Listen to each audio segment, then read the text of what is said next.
Hello, my fellow Canadians. Truly one of the most unfortunate times in our country's history is upon us. The inevitable has finally arrived.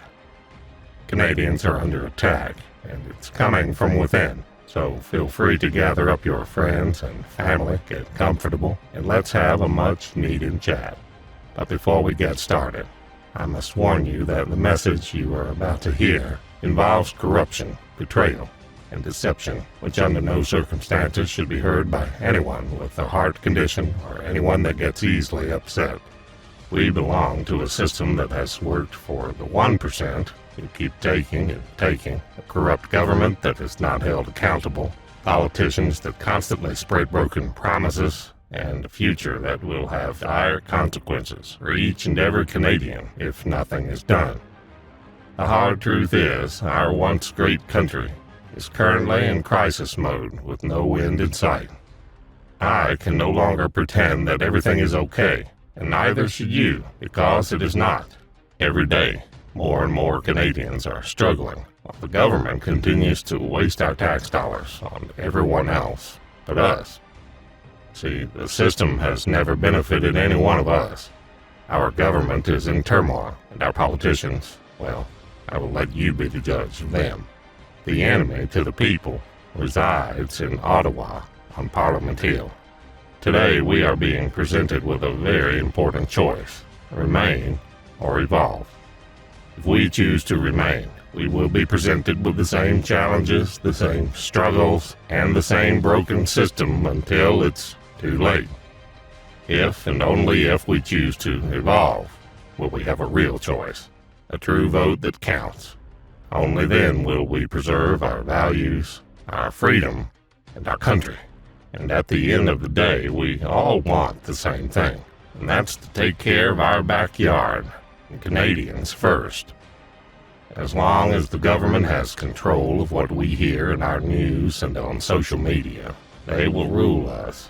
They have us trained, obedient taxpayers that will give more and more without saying a thing, even though we have no more to give. Where once we had the freedom to object, to think and speak as we saw fit, we now have censors and systems of surveillance coercing our conformity and soliciting our submissions. How did this happen? Who's to blame? Well, certainly there are those more responsible than others, and they will be held accountable. But again, truth be told, if you're looking for the guilty, you need only look into the mirror.